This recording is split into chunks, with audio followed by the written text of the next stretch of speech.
Hello students, next हम discuss करेंगे example number 10। क्या कह रहा है? Half life of radio active carbon 14 is 5700। मतलब कि जो रेडियो एक्टिव कार्बन 14 है उसके बारे में है। तो सबसे पहले उसको लेट कर लेते हैं, उसकी कंडीशन को। तो मैं मान रहा हूं let m is the mass of C14 at any time t। ठीक है, आया समझ में कुछ? ठीक है, आ गया। अब आगे देखना, अगर आपके पास m जो है वो मास है C14 के लिए, तो सबसे जो फर्स्ट कंडीशन बनेगी dm upon dt proportional to m बनेगी। फिर वही dm upon dt equals to k constant m बनेगा। ठीक है, dm upon m equals to dt k बनेगा।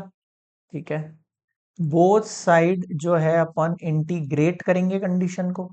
तो integrate dm upon m equals to k integrate dt plus c। ठीक है, this is log m equals to kt plus c। बताओ समझ में आया क्या? ठीक है सर, आ गया समझ। क्या कह रहा हूँ, क्लियर है? log m equals to K T plus सी। बच गया हमारे पास, बचा नहीं बचा? ये हमारी एक तरीके से फर्स्ट कंडीशन है ना। अब इस कंडीशन के अंदर अगर मैं इफ इनिशियली ये मान रहा हूं कि आपका जो टी है वो जीरो है, टाइम जो है वो जीरो है, और एम जो है वो एम नॉट है स्टार्टिंग में, है ना। तो log am not equals to K time zero plus C. तो सी का वैल्यू कितना हो गया? log एम नॉट हो गया। कितना हो गया सी का वैल्यू? log एम नॉट हो गया एक। log am not. अब ये वैल्यू अपन इसमें पुट कर सकते हैं। Put in equation one. अगर वन में पुट करता हूं तो log एम इक्वल्स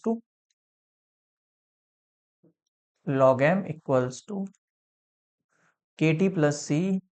के टी प्लस सी का वैल्यू कितना हो गया? log am not. इसको इधर भेज दें अगर अपन, तो log m minus log am not equals to K T and log m upon am not equals to K T. ये भी ठीक है। अब क्या वैल्यू बच रही है मेरे पास, वो देखना आप, है ना। log m upon am not equals to K T, मेरे पास एक इक्वेशन हो गई। इसको मैं generally equation number one name दे रहा हूँ।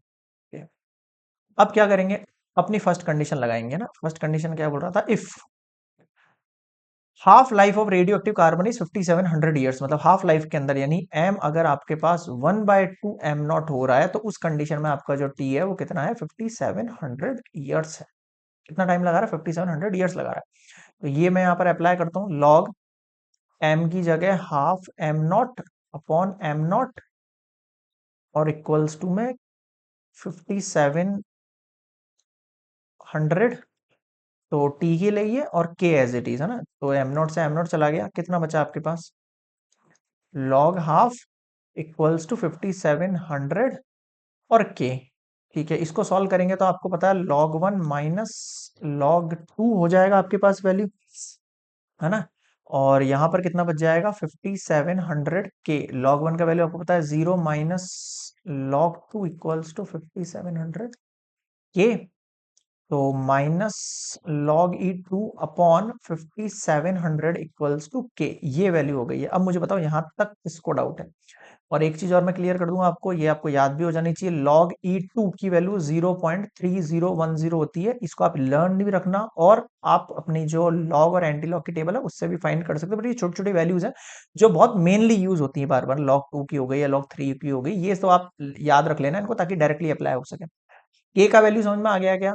ठीक है, अब के का वैल्यू लगाना कहाँ है? आपको यहाँ अप्लाई करना है के का वैल्यू। नेक्स्ट स्लाइड में आ जाऊं तो देखो, यहाँ पर कॉपी करो, के इक्वल्स टू, वैल्यू लिख रहा हूँ, log e two upon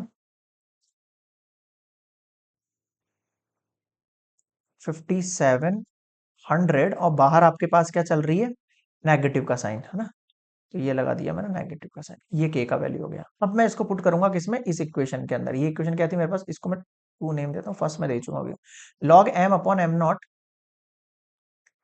log m upon am not equals to K और टी। हाँ, के की वैल्यू वही है ना। तो ये negative log e two upon में 5700 के, और इधर क्या है बाहर आपके पास, टी। सही है ना, हाँ सही है। ठीक है, अब देखो, अब ये क्या बोल रहा है, आगे क्वेश्चन पढ़ो, ये आपके पास नई इक्वेशन बन गई है ना, इसको मैं थर्ड इक्वेशन नेम दे रहा हूँ। ये बोल रहा है सर्टेन बोन वाज ऑब्जर्व, एक बोन को इसने ऑब्जर्व किया to contain 75% of carbon 14 as compare to what was present, मतलब जो प्रेजेंट था उससे 75% है, यानी 75% ऑफ एम नॉट। इसको कट करेंगे तो 3/4 आएगा, यानी एम का वैल्यू कितना हो गया, 3/4 एम नॉट बोल रहा है इस कंडीशन के लिए। ये अगर ये कंडीशन मैं अप्लाई करता हूं, है ना, तो लॉग एम की वैल्यू है 3/4 M not upon am not equals to minus log E2 अपॉन 5700, और टी डिटरमाइन इट्स एनक्यूटी, मतलब कि आपको प्रेजेंट एसिस का क्या निकालना है, टी फाइंड करना है। समझ में आ रहा है सबको? तो देखो एम नॉट से एम नॉट गया, लॉग 3/4, फिर से समस्या आ गई है यहाँ पर, क्योंकि अपन को लॉग की वैल्यू बतानी है। नेक्स्ट स्लाइड पर लेता हूं मैं इसको, एक सेकंड, आ जाओ। अब देखना वैल्यूज, हाँ भाई, तो अब log 3/4 के लिए कौन सी वैल्यू होगी भैया, आपको पता ही है log 3/4 का मतलब क्या होता है, मैं यहाँ पर ई लगा देता हूँ, log 3 माइनस log 4। अब आप क्लास 11 पे वाले जो लेक्चर्स हैं उन पर जाओ, चैप्टर नंबर 2 वाला प्लेलिस्ट में से ओपन करो, और वहां पर जो मैंने इंट्रोडक्शन पार्ट है या कुछ दो चार क्वेश्चन दे रखे हैं, इस पे फाइंड करना सिखा रखा, log 3 और log 4 वो इजीली वहां से देख के यहाँ पे कॉपी पेस्ट कर लेना। ठीक है, log 3/4 का जो वैल्यू होगा, मैं डायरेक्ट लिख रहा हूँ, -0.1249 होता है। ठीक है, equals to negative log E2 का वैल्यू कितना हो जाएगा, 0.3010 हो जाएगा, अपॉन में 5700 हो जाएगा, ये टी हो जाएगा, माइनस से माइनस कैंसिल आउट होगा। अब क्या होगा, कुछ नहीं, सिंपल 0.1249 मल्टीप्लाई 5700 अपॉन 0.3010। देखो इस पॉइंट से पॉइंट कैंसिल आउट हो गया, पॉइंट के बाद 4 डिजिट, पॉइंट के बाद 4 डिजिट सेम हो गए, मतलब कैंसिल आउट हो गया। अब आप इसको इससे मल्टीप्लाई करो और इससे डिवाइड करो। देखो ये जो कैलकुलेशन है ना, थोड़ी सी भारी है, बट ये आपको करनी पड़ेगी, इसके बिना आपके आंसर जनरेट नहीं होंगे। तो देखो मैं यहाँ पर कैलकुलेट ले रहा हूँ, लेकिन आपको नहीं लेना है। ओके, 1249 है आपके पास, 1249 मल्टीप्लाई 5700, कितना आ गया आपके पास, ओहो बहुत बड़ी डिजिट होगी, डिवाइड करना है 2365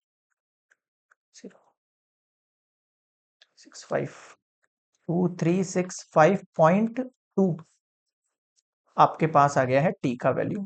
यस, अब बताओ समझ में आया कि नहीं आया। देखो ये तो कैलकुलेशन डिवाइड है, आप कर लोगे, बट लॉग और एंटी लॉग है ना, वो आपको जो है निकालना आना चाहिए। मैं फिर बोल रहा हूँ क्लास 11th वाली जो स्लाइड्स है उसमें जाके देख लेना, वहां पर लॉग मैंने फाइंड करना सिखा रखा है अच्छे से। अब यहाँ पर बहुत टाइम लग जाएगा और अपन को चैप्टर्स पूरे करने हैं, तो मैं बार बार वही कॉन्सेप्ट वापस रिपीट नहीं करा रहा हूँ। Okay, so this is complete example number 10। और कोई इससे रिलेटेड डाउट लगे तो कमेंट सेक्शन में जरूर बताना। लेक्चर कैसे लगे, पसंद आए तो प्लीज यार लाइक शेयर एंड सब्सक्राइब गजवक अकेडमी। ओके, मिलते हैं नेक्स्ट एग्जाम्पल नंबर 11।